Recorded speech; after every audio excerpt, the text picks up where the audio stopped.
Olá a todos, nós voltamos aí com o nosso conteúdo de história, dando continuidade à Revolução Francesa. Então, vou retomar com vocês alguns aspectos. Na aula passada, nós contextualizamos toda a situação da França pré-revolucionária, vimos que a sociedade estava dividida em estamentos, que o primeiro estado ou o primeiro estamento e o segundo estado ou o segundo estamento, eles eram privilegiados, não pagavam impostos, tinham uma série de regalias, enquanto o terceiro estado ou o terceiro estamento era quem arcava com todo o trabalho e todos os impostos.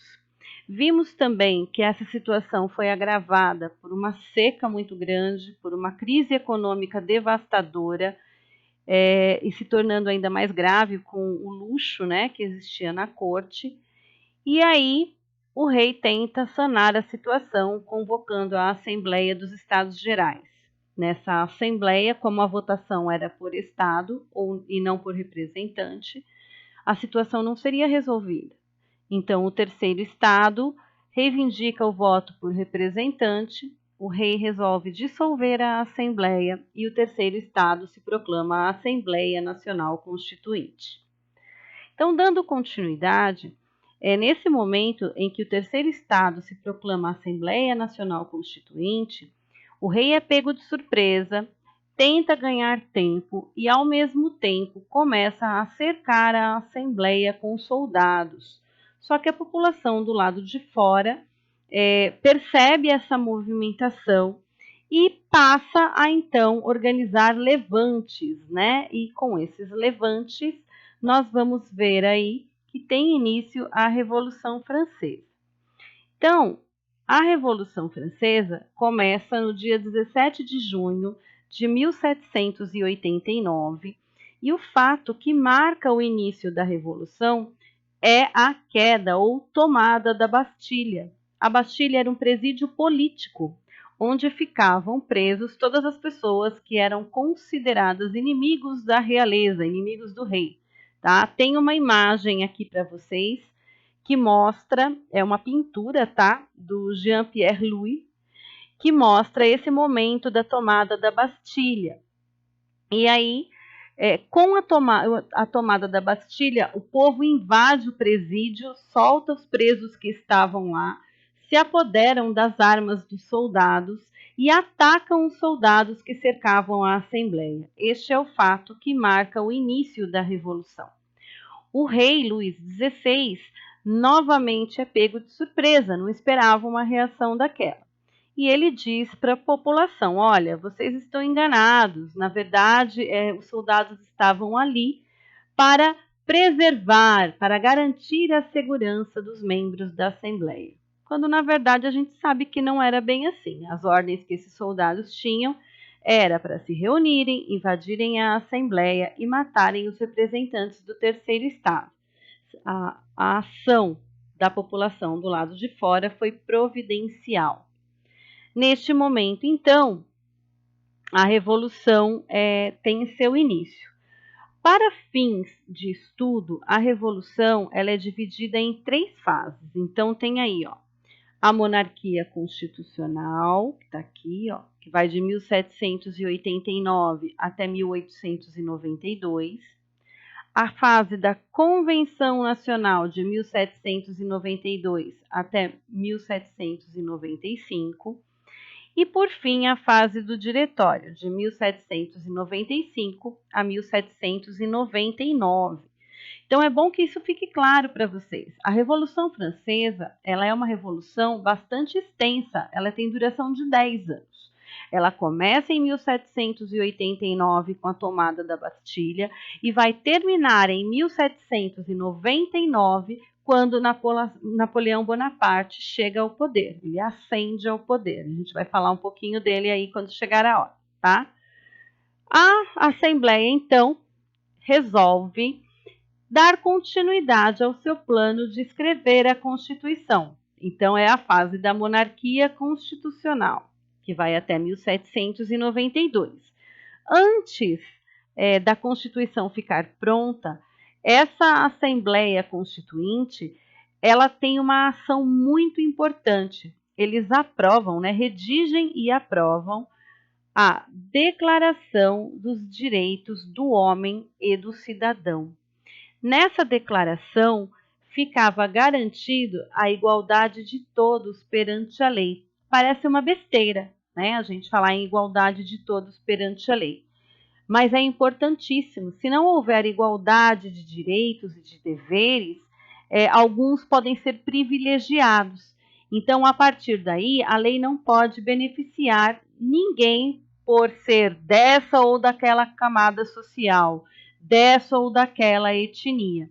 A Declaração dos Direitos do Homem e do Cidadão, ela é importantíssima até hoje. É com base nela que nós temos aí uma série de coisas garantidas pela lei. Essa declaração, inclusive, baseava-se nos ideais iluministas, aquele que nós falamos aí na aula anterior. Então, baseava-se nos ideais de liberdade, igualdade e fraternidade. Inclusive, na abertura aí da aula tem uma imagem de fundo que tem esses dizeres em francês. Então, aqui, ó, liberté, égalité e fraternité, que se torna aí o lema da Revolução Francesa. A Revolução Francesa, ela é uma revolução eminentemente e primordialmente, isto é, em primeiro lugar, uma revolução burguesa. Por quê? Porque é a burguesia que vai conduzir a revolução e é a burguesia quem vai garantir mais direitos, que vai garantir mais os seus ideais com a Revolução Francesa. É óbvio que há participação de todos os setores da sociedade, mas são os burgueses, aqueles homens que enriqueceram através do comércio, que vão garantir mais o seu projeto de vida, o que eles tinham como meta, tá? Quando eles aprovam aí a Declaração dos Direitos do Homem e do Cidadão, pouco tempo depois, eles aprontam a Constituição e levam aí para o rei Luís XVI assinar, tá? O Luís XVI, é lógico que não está feliz em ter uma limitação dos seus poderes, porque agora com uma Constituição, ele deixava de ser um rei absolutista, então ele era também obrigado a seguir a lei, ele não podia fazer as coisas conforme ele quisesse.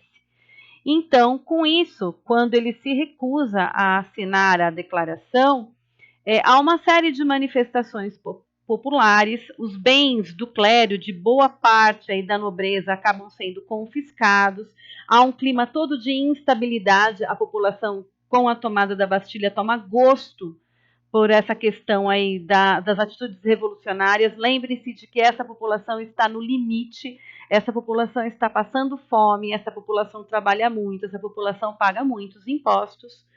E aí, em setembro de 1791, o rei continuava irredutível, não quis assinar a Declaração dos Direitos do Homem e do Cidadão. Ela foi aprovada à revelia desse rei e fica pronta a Constituição.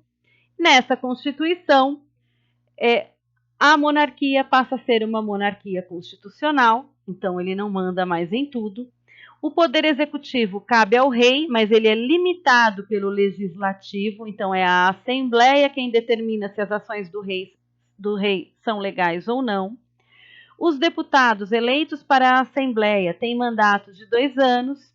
É instituído o voto censitário, que está aqui, ó. Só seria eleitor quem tivesse uma renda mínima, então observem bem, a burguesia já começava a excluir as pessoas mais pobres. Voto censitário é aquele em que, se você não tiver uma determinada renda comprovada, você não tem direito a ser eleitor, tá? Então, com isso, significa que os mais pobres não tinham direito nem a votar e nem a serem votados, não poderiam ser deputados na Assembleia. Acabavam-se com os privilégios e as antigas ordens sociais, confirmava-se a abolição da escravidão e da servidão, e a nacionalização dos bens eclesiásticos, isto é, todos os bens do clero passavam a ser do governo, do Estado, do país. A igreja deixava de ter uma grande quantidade de propriedades próprias. a escravidão foi mantida apenas nas colônias, tá? Dentro da França, não. E aí, o rei faz cara de bonzinho por medo da maioria da população, ele já percebeu do que essa população é capaz, e faz de conta que vai aceitar a Constituição. Nesse momento, ele começa a enviar aí mensageiros escondidos, pedindo ajuda para os países vizinhos que eram monarquistas. Então, o que ele dizia? Sou prisioneiro dentro do meu próprio país, venham me salvar, ocorre uma revolução, é um absurdo o que acontece dentro da França. E com essa história dele ficar pedindo ajuda, ele trama a sua própria fuga. Então, dizem que o Luís XVI ele teria se disfarçado de serviçal, então de camareiro, né? Outras publicações dizem que foi de camareira, não se sabe ao certo. E ele tenta fugir da França, mas ele é reconhecido já na fronteira, na cidade de Varennes. Então ele é capturado e reconduzido a Paris. Quando chega lá, a população mais pobre diz: esse rei é um traidor, devemos executá-lo. Mas os burgueses não querem. Eles sabem que o rei, enquanto for vivo, a sua figura impõe um certo respeito. Então a burguesia diz: não, o rei ele é um iludido, ele é um coitado. Na verdade, os nobres é que fazem a cabeça dele. O rei não é um traidor. Os nobres são traidores. E aí há uma disputa entre o terceiro estado. Nós vamos ter uma divisão dentro do terceiro estado. A parte dos burgueses defendem o rei, mas não defendem no sentido de querer que ele governe. Defendem no sentido de querer que a figura dele permaneça lá, enquanto os burgueses mandariam nele e ele mandaria no país. Já o povo quer liberdade total, então o povo quer a execução deste rei. Percebendo este impasse, é estabelecida a chamada Convenção Nacional.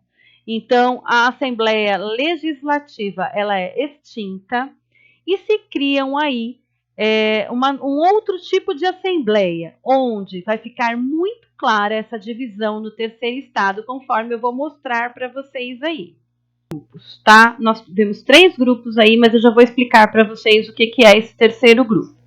Então, na Assembleia, a divisão dessa Assembleia, a forma como ela vai estar constituída e dividida dentro do espaço, coloca essas pessoas numa determinada posição. Então, nós vamos ter aqui, ó, eu vou mudar aqui para vocês poderem ver direitinho. Do lado esquerdo, os jacobinos. Então, quem eram os jacobinos?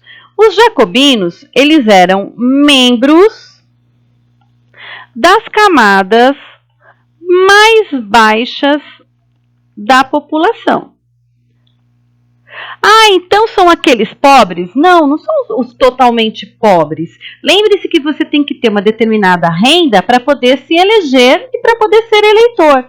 Então, nós vamos ter aqui membros da baixa burguesia, então aqueles comerciantes não tão ricos. Nós vamos ter aqui alguns fazendeiros, então alguns camponeses, mas não todos. Nós vamos ter aqui os chamados sans-culottes, que eram trabalhadores urbanos, membros lá do baixo clero e etc. Então, esses jacobinos são essas pessoas que representam aí o pessoal que não é rico. De outro lado, lembre-se que o terceiro estado reunia todo mundo, tá? Todo mundo que não era do clero e da nobreza. Então, fazendo parte também do terceiro estado, nós vamos ter aí os chamados girondinos. Quem são os girondinos? Os girondinos são os burgueses ricos, basicamente. Alguns monarquistas, mas que não admitiam que não admitiam abertamente que queriam a sobrevivência do rei. Mas enfim, pessoas que possuem poder aquisitivo, a burguesia mais rica, tá? Então, nós vamos ver aí que os girondinos são essas pessoas que têm mais dinheiro. Então, os jacobinos ficavam do lado esquerdo da Assembleia. Esses jacobinos, eles eram mais radicais, querem transformações profundas na sociedade. Os girondinos, eles ficam do lado direito da Assembleia. Eles são aqueles que não querem grandes transformações. Eles querem mudar algumas coisas, mas eles querem o poder para eles. Lógico, eles são ricos, né, gente? E no meio entre jacobinos e girondinos, nós temos o chamado pessoal do pântano. Quem é o pântano? O pântano é aquele pessoal que fica em cima do muro, isto é, aquele pessoal que não se decide nem por um lado e nem para o outro. Então aqui nós temos monarquistas, nós temos alguns nobres, nós temos algumas pessoas do alto clero, enfim, pessoas que querem apenas apoiar aqueles que estão no poder. Não interessa quem está governando. Eles querem apenas apoiar esse setor que está no poder. Então, a gente tem aqui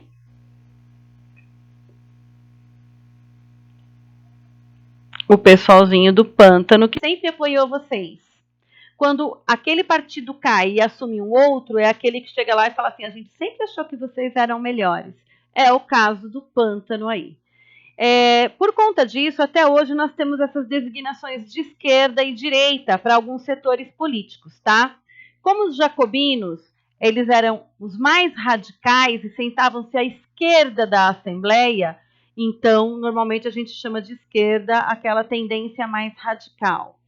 Os girondinos, como eram os mais ricos e sentavam-se à direita da Assembleia, então, por essa razão, nós costumamos chamar de direita os ultraconservadores. Os jacobinos foram chamados assim porque eles não tinham locais específicos para reunião. Então, eles conseguiram um local para poder se reunir, que era no mosteiro de Saint-Jacques. Então, aqueles que se reuniam no mosteiro de Saint-Jacques eram os jacobinos. Os girondinos foram chamados assim porque eles moravam no bairro da Gironda, isto é, um bairro onde moravam pessoas que tinham bom poder aquisitivo. O pântano aparece também em alguns livros aí como planície. Então, é o pessoal que fica na parte baixa da Assembleia, tá? São esses os três grupos que vão estar aí se rivalizando durante a fase da convenção. No início, quem toma o poder são os girondinos. Eles não vão conseguir ficar muito tempo no poder, porque lembra daquela história do rei ficar pedindo socorro o tempo todo? Forma-se uma coalizão de países que tentam invadir a França para tentar libertar o Luís XVI e restabelecer a monarquia. Os girondinos não conseguem formar um exército para garantir a segurança do país. Eles são obrigados a pedir ajuda aos jacobinos.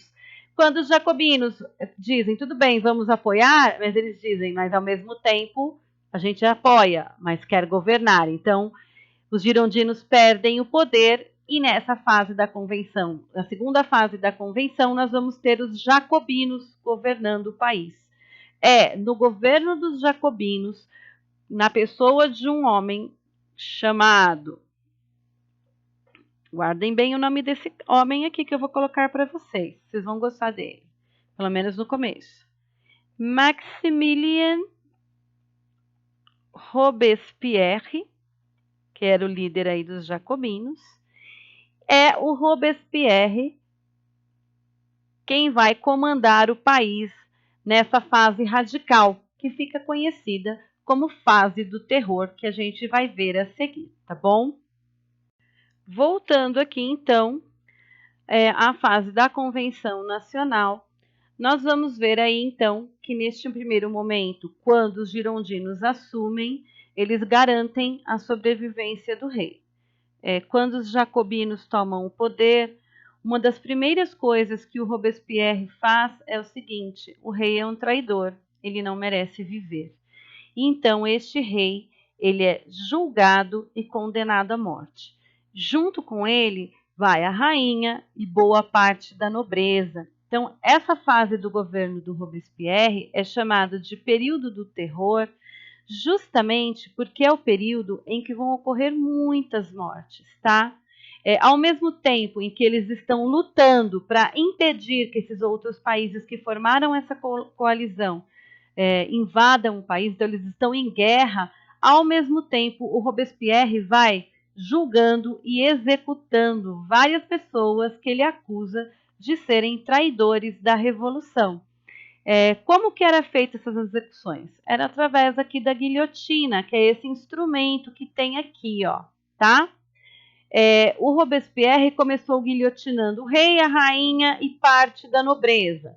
Quando os girondinos o questionaram, ele começou a guilhotinar girondinos. Chegou um momento que os próprios jacobinos vão dizer para o Robespierre: Robespierre, chega, são muitas mortes, né? Vamos dar uma parada.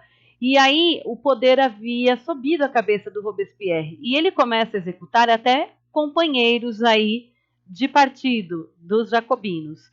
É óbvio que ele não teria apoio para continuar. O Robespierre sofre um golpe, ele é retirado do poder, e já que ele gostava tanto da guilhotina, ele acabou também sendo executado na guilhotina, tá? A retirada do Robespierre e sua execução é conhecida aí como o golpe do 9 de Termidor. Por que esses nomes, né? Vocês vão ver que aparece aí alguns nomes: Brumário, Termidor, Frimário e etc. Porque durante o período da Revolução houve uma mudança no calendário, o calendário revolucionário, os meses foram batizados com outros nomes ligados aí a fenômenos da natureza, tá? Quando o Robespierre é retirado do poder e volta ao poder aí os girondinos, porque eles que articulam toda essa retirada, essa retomada do poder pelos girondinos faz com que eles resolvam colocar no poder um diretório. Então, o que era o diretório? Era uma comissão de diretores que passariam a governar o país com o intuito de tentar estabilizar esse país, que já estava aí em 1794 com vários anos de revolução e que estava em guerra contra países vizinhos e que tem uma série de problemas para serem resolvidos. Só que o diretório também não vai dar conta.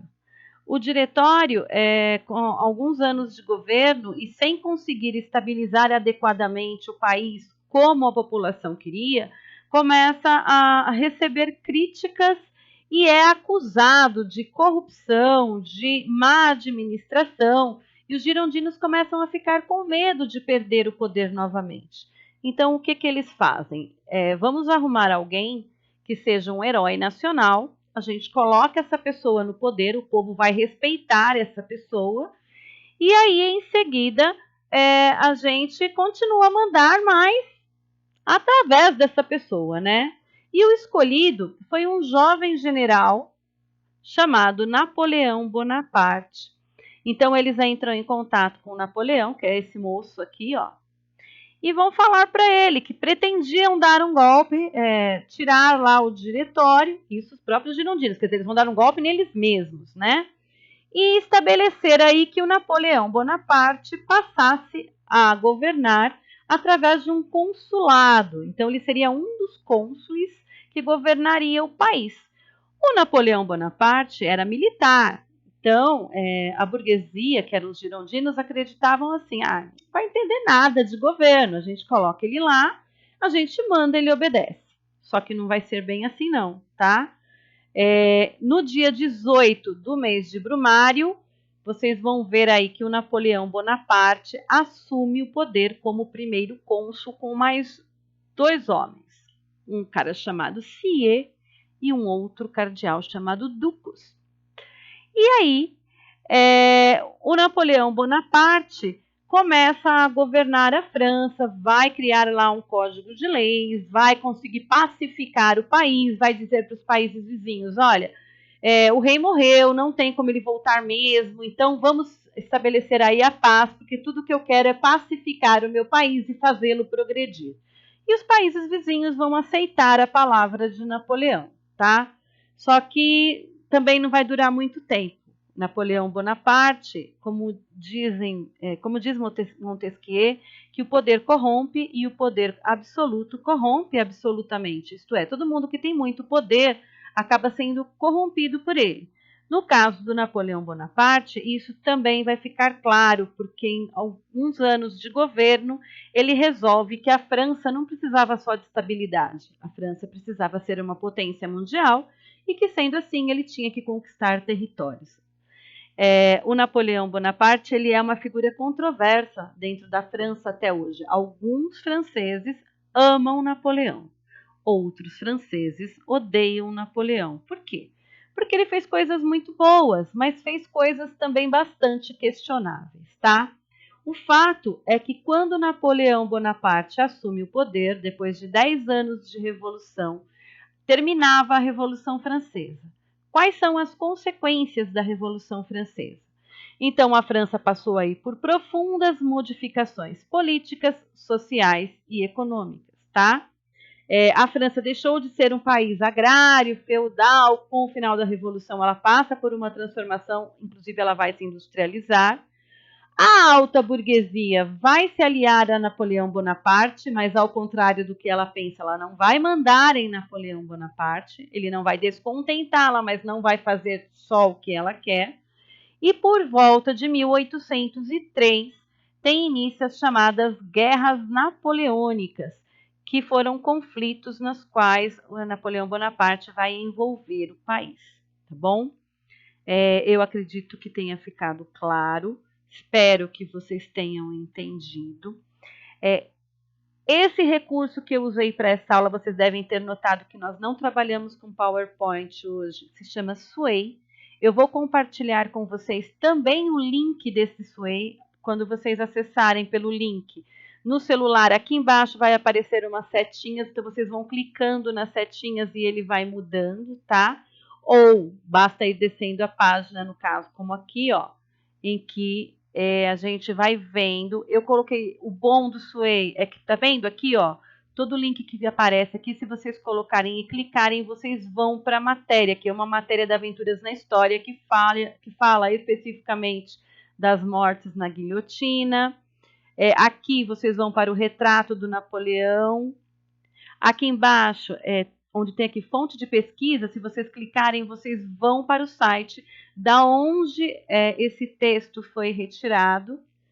Se vocês tiverem qualquer dúvida, vocês perguntem, mas eu acredito que tenha ficado claro. Se não ficar, perguntem, tá bom? Fiquem bem, beijo, tchau, tchau, até a próxima.